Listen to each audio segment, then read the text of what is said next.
Okay,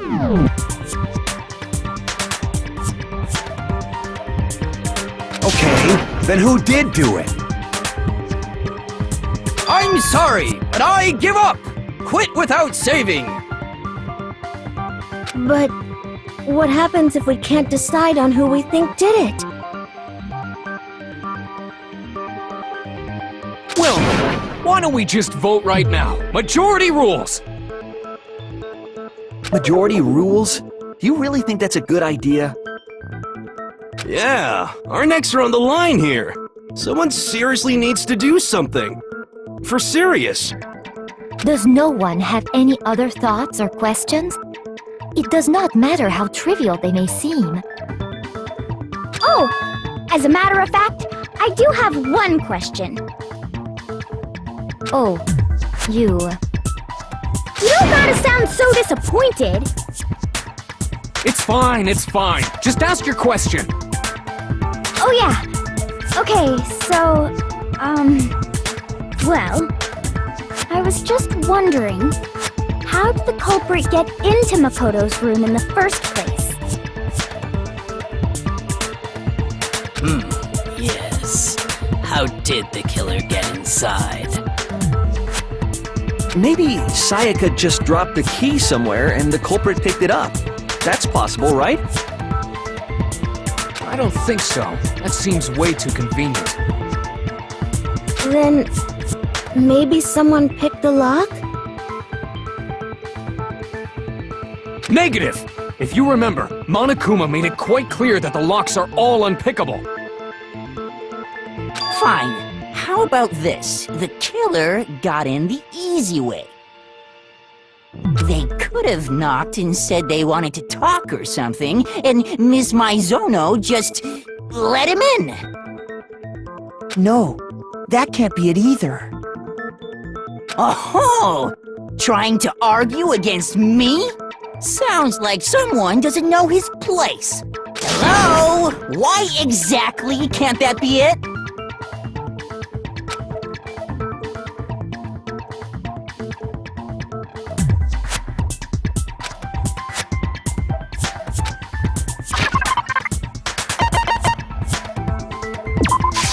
I got it! Because Sayaka was already scared, remember? That's why she asked me to switch rooms in the first place.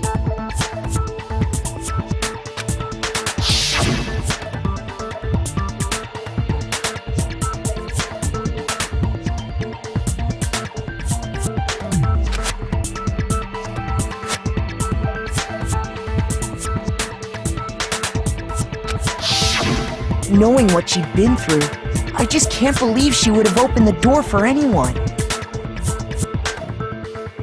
What if her being scared was a lie? Huh? Well, what the hell is that supposed to mean? Why would she lie about something like that? I know you don't want to consider it, but look at this and tell me. Can you still deny the possibility?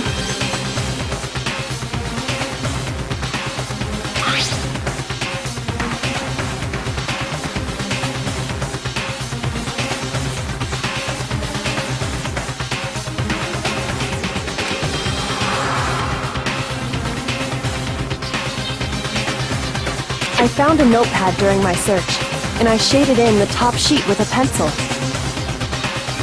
And these are the words that appear. Oh man! I've totally seen people do that on detective shows. When you write, it can leave an imprint. Sketch over the next sheet of paper, and you can see the words. When I saw that, I was like, holy crap! I'd better make sure I rip the paper out before I use it from now on. It's a pretty old-fashioned technique, but even the classics can be surprisingly useful sometimes.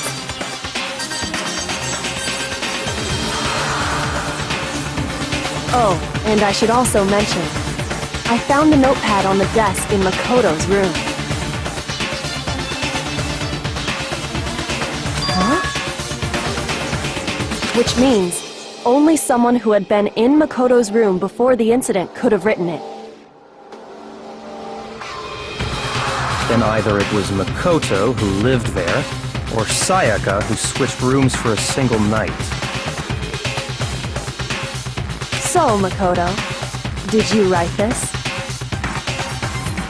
No, I didn't. But Of course you didn't, because the note also bears a perfectly legible signature. Sayaka's signature.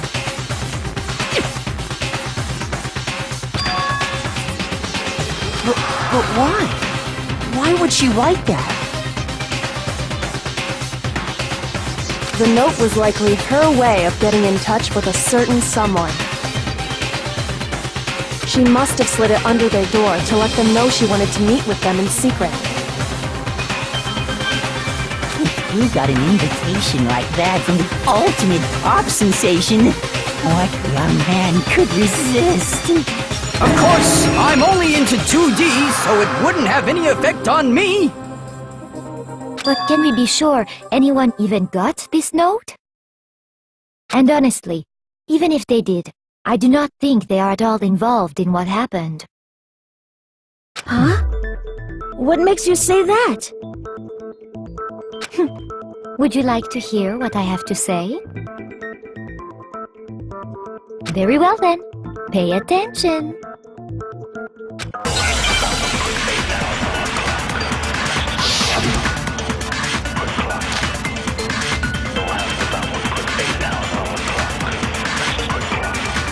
Sayaka and Makoto switched rooms, correct? But in the note, the place they were asked to come to, it specifically says, my room. I see. So if someone read that note, then they would have gone to Sayaka's room. Exactly. The room that Makoto was staying in. So in other words, even if someone did read the note and did what it said, they would not have any connection to what happened. It certainly would seem that way.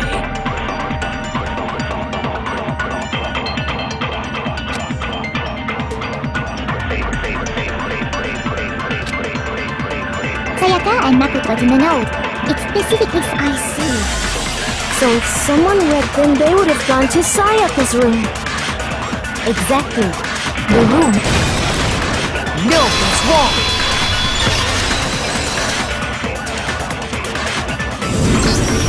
The nameplates on Mai and Sayaka's rooms got switched. They got switched? That's right. The nameplates got switched, just like the rooms themselves. As a result, the nameplate on Sayaka's room actually had Makoto's name. And the nameplate on Makoto's room had Sayaka's. So what you're saying is, the room Sayaka was staying in was actually marked as her room. Then, if someone did do what the note said, they would end up at Makoto's room where Sayaka was. Plus, their rooms are right next to each other, so switching the nameplates would be no problem. And the one who switched the names was... Well, of course it wasn't you, right, Makoto? Right? Okay, then who did it?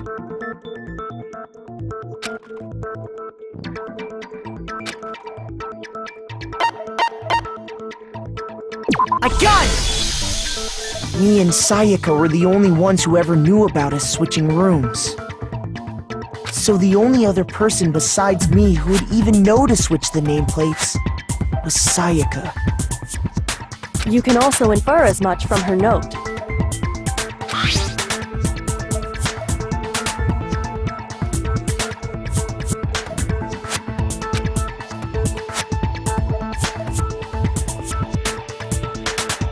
She specifically tells the reader to check the nameplate. She would only have written that if she knew the nameplates had been switched. But why would she switch them in the first place? She wanted someone to come to the room she was in, and also hide the fact that it was Makoto's room. What? Inviting someone to your room, but not telling them you'd switched rooms. Why would anyone do that? To understand that, We first need to understand what happened after she invited the person into the room. That's where the answer lies. What happened then was probably whoever she invited over came in and attacked her. We figured it out! We know who did it! Whoever she invited over is the culprit! But we still don't know who it is, you goddamn idiot! Sayaka fought with her killer there in the room, yes? Perhaps the answer to our previous question lies in that initial struggle. Yes, I think you're right. Then... we just have to figure out what happened during the fight, right? That reminds me. There was a replica sword at the murder scene. Was that perhaps used during the fight? Oh yeah, what's the deal with that sword? Sayaka suggested I should hold on to it. I thought it might come in handy if I had to defend myself. It seems pretty likely that the killer used it to break Sayaka's right wrist. How the hell could you possibly know that's what broke her wrist?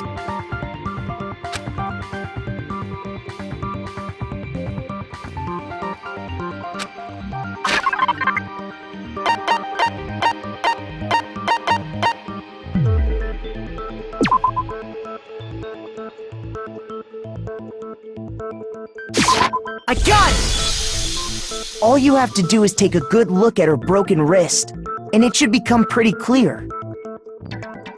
Right there where her wrist is all swollen, there's something glittery there. See? Is that gold? It sure is. Specifically, the gold coating from the replica sword. You barely have to touch that stuff, and it'll stick right to you. And there's some on her wrist because... I got it! Because she got hit with the sword, right there on her wrist! I see. And so the truth draws ever closer. Alright, then it's about time to solve this mystery.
When the fighting broke out, the culprit grabbed the sword, and that's when the first blow was dealt.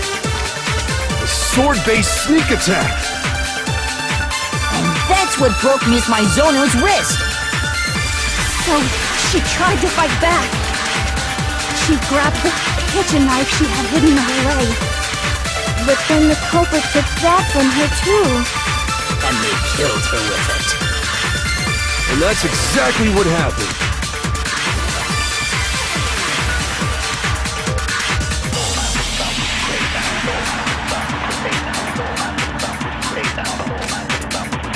When the fighting broke out, the culprit grabbed the sword, and that's when the first blow was dealt.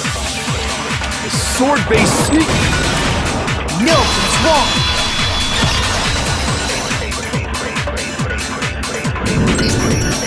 Actually, no. I don't think the fight started with the sword. Why not? Because the sword's sheath had been scratched. See? There's a gash in it. Like someone cut into it with something sharp. Something sharp? You mean like the kitchen knife? That was the only sharp thing found at the scene. Stop jumping ahead!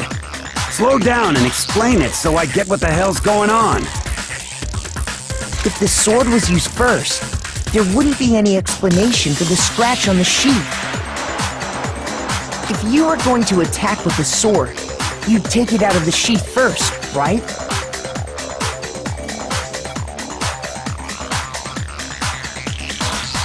That's true. With the sheath on, it'd be heavy and bulky and useless as shit. Okay, so how did the sheath get damaged? If they got attacked with the kitchen knife, maybe they grabbed the sword as a defensive impulse. In that situation, there wouldn't be any time to actually unsheath the sword. So you're saying the sword was initially used to defend against an attack from the knife? Which means whoever had the kitchen knife was the one who attacked first. I think I get it! So here's how it all played out. The culprit came in, found the kitchen knife hidden there somewhere. Then they took the knife and attacked Sayaka before she knew what was happening. So she grabbed the sword to defend herself, but then the culprit took that from her too. Then, after they broke her wrist with the sword, they took the knife and finished it. Sorry, but I don't think Sayaka used the sword to defend herself. What? How the hell can you not think that? Because she never held the sword at all. There's a certain part of her body that makes this clear.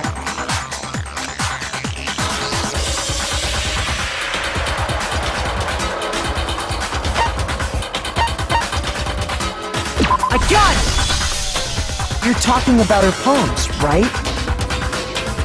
The palms of her hands were perfectly clean, so I don't think she ever picked up the sword. How can you know that just by looking at her palms? Like I said before, the gold coating on that sword comes right off. All you have to do is touch it. In fact, if you look, you'll notice that a lot of the gold has already come off the handle. It's safe to assume that's because whoever used the sword got some of it on their hands. There's really no way she could have picked it up and come away completely clean. Maybe she washed her hands after she escaped into the bathroom. Sorry, but I don't think so. Why do you say that? Is it because you think I'm ugly? No, that's not it at all.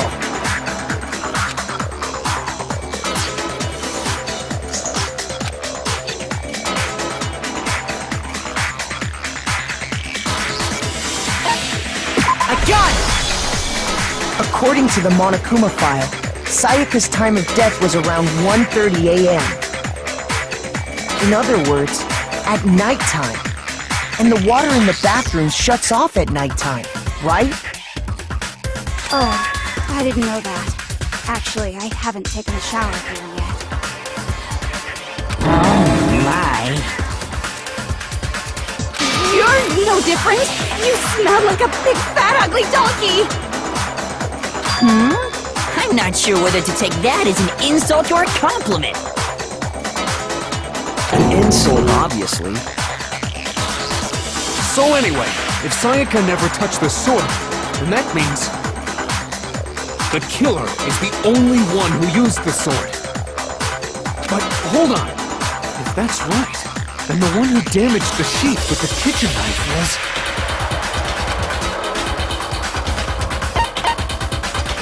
I got it! Sayaka? She had the kitchen knife? But we already said that the attack started with The person with the knife attacked first, and the sword was used as an impromptu defense. Then the one who attacked first was... Sayaka? Now do you understand?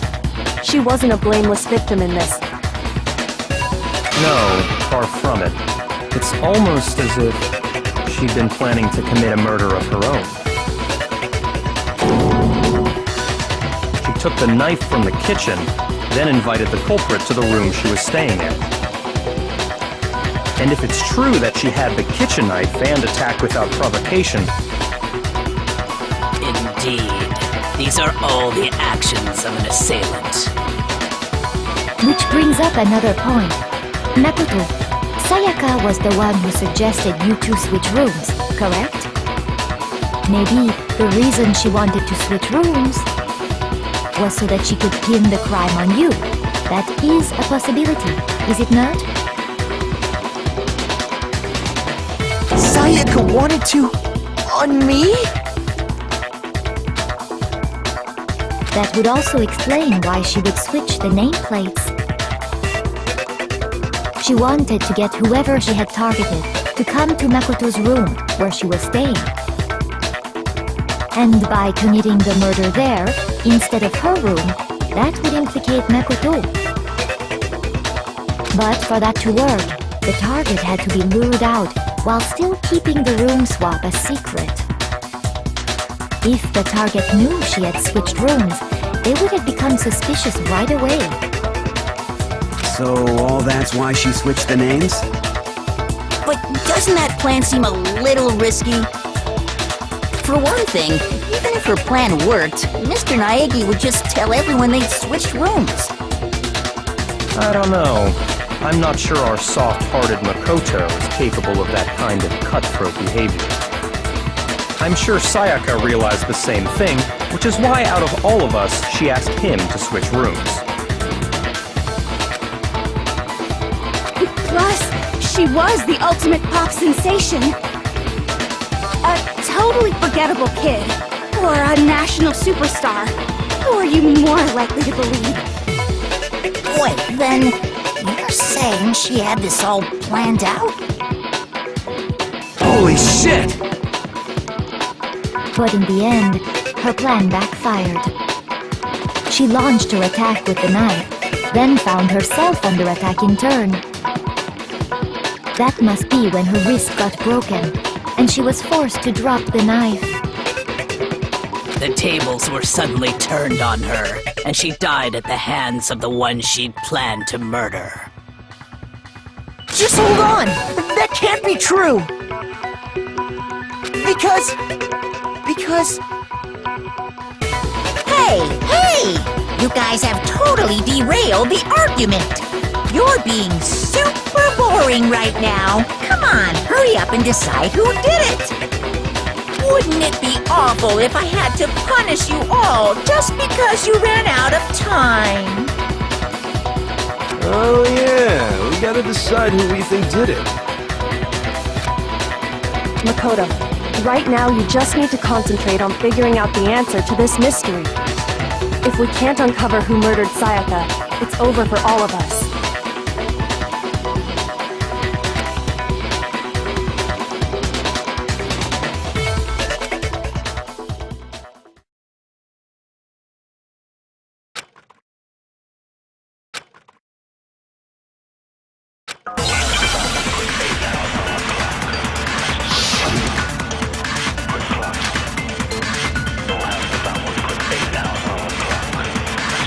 It's easy just to say, hey, decide who did it.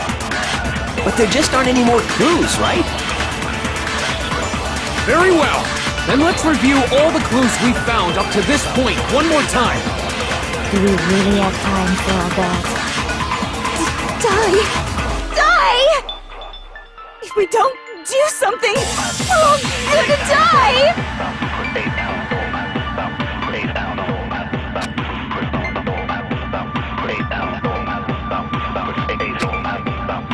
It's easy just to say, hey, but there just aren't any more clues, right? No, it's wrong!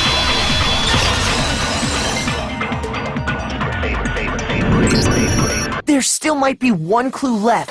Sayaka's dying message. Dining? Wait, what did you say?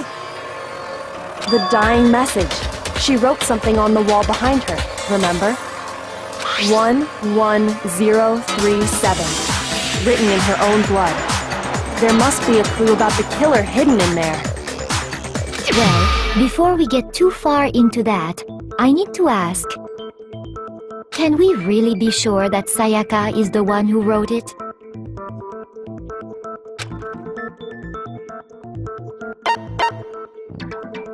I got it! Her left index finger had blood on it. That could only be because she used that finger to write the message. I see. She broke her right wrist during the fight, so she'd have to use her left hand to write. Sure, I think we can all agree Sayaka wrote it. But still... what the heck do those numbers mean? 11037? Hey, Chihiro. You're a computer nerd or whatever, right? You should know all about numbers and shit. No, that's not... Yes, I'm a programmer, but I don't see any kind of meaning in these numbers. Of course. It's because they're not numbers. Oh! Yeah, it looks like... Huh? What? No, it's just... look at the numbers, assuming they're not numbers. Don't these first two, 1-1, look less like two numbers and more like one letter? Ah, you're right. The connecting line is barely there, so I assumed it was 1-1, but... looking at it now, you could also read it as an N. Whoa! You might have finally just said something worth a shit.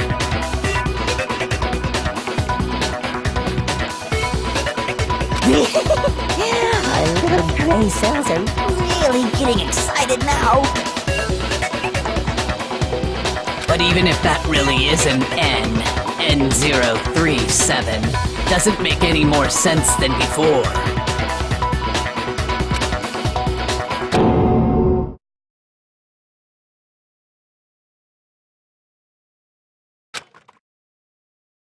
Rotate the image 180 degrees.